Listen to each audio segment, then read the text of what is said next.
Welcome back children. तो हम मेरा बचपन इस लेसन का अध्ययन कर रहे हैं जिसके लेखक है मोहनदास करमचंद गांधी जी। तो गांधी जी ने इस लेसन के माध्यम से अपने बचपन के एक हिस्से का वर्णन यहाँ पर किया है। तो अभी तक हमने देखा है कि गांधी जी जो है वो अपने पिताजी के साथ पोरबंदर से राजकोट रहने के लिए गए हैं और वहीं पे वो अपनी शिक्षा पूरी कर रहे हैं। तो वहां पर उन्होंने अपने एक हाई स्कूल के किस्से का वर्णन किया है। जब भी गांधी जी हाई स्कूल में पढ़ते थे तो क्या हुआ, एक दिन शिक्षा विभाग के एक मुख्य जो थे वो इंस्पेक्शन के लिए यानी कि जांच, स्कूल की जांच करने के लिए वहां पर आए थे। तो उन्होंने प्रथम श्रेणी के यानी कि फर्स्ट क्लास के बच्चों को बताया कि 5 वर्ड्स आपको लिखने हैं। तो उसमें से गांधी जी जो है वो उन्होंने एक शब्द रॉन्ग लिखा था। तो उनके शिक्षक जो है उन्होंने गांधी जी से कहा कि तू क्या कर, तेरे साइड में जो बैठा है उसकी स्लाइड्स देखकर तू वो शब्द कंप्लीट कर, सही लिख, ऐसे उन्हें समझाया। पर यहाँ पर गांधी जी को प्रश्न पड़ा है कि शिक्षक जो होते हैं वो किसी को नकल करने नहीं देते यानी कि कॉपी करने नहीं देते, पर यहाँ पर तो खुद शिक्षक ही नकल करने के लिए बोल रहे हैं। तो ऐसे उन्हें सवाल पड़ा है। आगे का देखिए, सब लड़कों के 5 शब्द सही निकले, अकेला मैं बेवकूफ बना, मेरी मूर्खता मास्टर जी ने मुझे बाद में बतलाई, पर मेरे मन पर उसका कोई असर न हुआ, मुझे दूसरे लड़कों की नकल करना कभी न आया। पर यहाँ पर क्या हुआ था, जो सभी लड़के थे उन्होंने सही लिखा था और सिर्फ गांधी जी ने उतना ही एक वर्ड रॉन्ग लिखा था। और मास्टर जी ने उन्हें बाद में डांटा कि मैं तुझे बता रहा था ना साइड के बच्चे का देखकर लिख, पर तूने लिखा नहीं इसलिए तेरा रॉन्ग हुआ, ऐसे गांधी जी को समझाया। पर गांधी जी को कभी भी दूसरों की नकल करना यानी कि कॉपी करने के लिए नहीं आया। इतने पर भी मास्टर जी के प्रति मेरा आदर कभी घटा नहीं।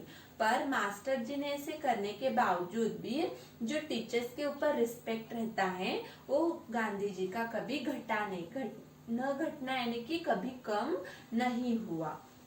बड़ों के दोष न देखने का गुण मुझ में स्वाभाविक था। तो गांधी जी में एक बहुत ही अच्छा गुण था, गुण यानी कि क्वालिटी थी, वो बड़ों को कभी कम नहीं समझते थे, वो बड़ों की हमेशा इज्जत करते थे, उनके दोष के ऊपर वो ध्यान नहीं देते थे। इन मास्टर जी के अन्य दोष भी मुझे बाद में मालूम हुए, फिर भी उनके प्रति मेरा आदर जो का त्यों बना रहा। और उन्हीं मास्टर जी के बहुत सारे ऐसे गुण अवगुण थे यानी कि जो बुरे गुण थे वो बाद में गांधी जी को पता चले, फिर भी उनके ऊपर उनका आदर कम नहीं हुआ। मैंने समझ रखा था कि बड़ों की आज्ञा का पालन करना चाहिए, जो वे कहे वह करना चाहिए, जो वे करे उसका काजी मुझे नहीं बनना चाहिए। तो गांधी जी ने ऐसे सुना था कि बड़ों की आज्ञा का यानी कि बड़े जो भी बोलते हैं वो हमेशा करना चाहिए, उनकी आज्ञा का पालन हमेशा करना चाहिए। और वैसे ही वे जो कहे वह करना चाहिए, जो वे करे उसका काजी मुझे नहीं बनना चाहिए। तो यहाँ पर काजी बनना यानी कि जैसे के वैसा न करना, ऐसे यहाँ पर मीनिंग लिया गया है। इसी समय के 2 और प्रसंग सदा मुझे याद रहे हैं। मुझे साधारणतः स्कूली किताबों के सिवा और कुछ पढ़ने का शौक नहीं था। तो गांधी जी को स्कूल की किताब यानी कि जो टेक्स्ट बुक्स थी वो छोड़कर और दूसरा कुछ रीड करने में बिल्कुल भी इंटरेस्ट नहीं था यानी कि शौक नहीं था। सबका सबक पूरा करना चाहिए क्योंकि डांट सही नहीं जाती थी, मास्टर जी को धोखा नहीं देना था। तो सबक पूरा करना यानी कि सबक यानी कि जो भी होमवर्क गृह कार्य देते हैं आपको वो हमेशा गांधी जी पूरा करते थे, क्योंकि हम बाद में मास्टर जी जो डांटते थे, पनिशमेंट देते थे, वो उन्हें अच्छी नहीं लगती थी। मास्टर जी को धोखा नहीं देना था, इसलिए पाठ पढ़ता था पर मन अलसाता था। तो मास्टर जी बोलते थे कि पहले पढ़ना है उसके बाद लिखना है, तो गांधी जी पूरा पाठ पढ़ते थे पर पढ़ते वक्त उन्हें बहुत ही नींद आती थी, उन्हें बहुत ही अलसा हुआ महसूस होता था। इसके सबक अक्सर कच्चा रह जाता था। तो इससे क्या होता था, उनका राइटिंग जो था, सबक लिखना यानी कि होमवर्क लिखना, जो भी राइटिंग हुआ करता था वो हमेशा उनका अधूरा रहा करता था। कच्चा रहना यानी कि अधूरा रहता था। उस दशा में और कोई चीज पढ़ने की कहाँ सूझती। तो इतना सब करते करते और किताबें पढ़ना उन्हें नहीं सूझता था, नहीं समझ में आता था। पर पिताजी की खरीदी हुई एक किताब पर मेरी नजर पड़ी। उसके बाद क्या हुआ, गांधी जी के पिताजी ने एक किताब खरीद कर लाई थी, उसके ऊपर गांधी जी की नजर पड़ी।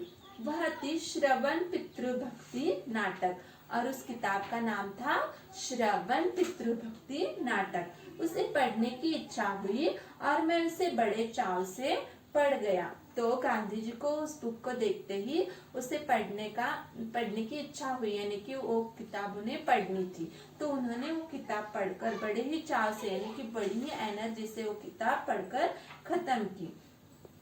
उन दिनों काठ के बक्से में शीशे से चित्र देखने वाले भी दरवाजे दरवाजे फिरा करते थे। तो उन दिनों क्या होता था, काठ के बक्से में शीशे से चित्र दिखाने वाले भी दरवाजे दरवाजे फिरा करते थे। तो एक बॉक्स में शीशा यानी कि मिरर में पिक्चर्स 3D स्लाइड्स दिखाने वाले जो लोग थे बच्चों के खेल के लिए, वो गली गली में घर घर घुमा करते थे। उससे मैंने श्रवण को अपने माता पिता को कांवर में बैठाकर यात्रा के लिए ले जाने का चित्र भी देखा था। तो उस शीशे में क्या होता था, 3D इफेक्ट्स दिखते थे। तो उसमें उन्होंने क्या किया, तो जो श्रवण कुमार थे, आपने श्रवण कुमार का पिक्चर देखा होगा, उन्होंने अपने इस पर काठी रखी है और बाजू में कावड़ में अपने माता पिता को लेकर वो काशी तीर्थ यात्रा को लेकर जा रहे हैं। तो चित्र गांधी जी को बहुत ही अच्छा लगा था। तो उन्होंने क्या किया, उन लोगों से वह चित्र बनवा कर लिया था कि गांधी जी ऐसे खड़े हैं और उन्होंने कावड़ में अपने माता पिता को बिठाया है और वह लेकर जा रहे हैं, ऐसे चित्र उन्होंने बनवाया था। मैं उस दोनों चीजों का मुझ पर गहरा असर पड़ा। मुझे भी श्रवण के समान होना चाहिए, यह भाव मन में उठने लगा। तो दोनों चीजों का उनके मन पर गहरा असर पड़ा, तो उनके ऊपर बहुत ज्यादा प्रभाव पड़ गया। तो उन्हें ऐसे लगने लगा कि उन्हें भी श्रवण के जैसे अपने माता पिता को भी उस कावड़ में बिठाकर लेकर जाना चाहिए यात्रा पर। श्रवण की मृत्यु पर उसके माता पिता का विलाप आज भी याद है। तो श्रवण की मृत्यु जब होती है, तो श्रवण कुमार की स्टोरी तो आपने सुनी होगी।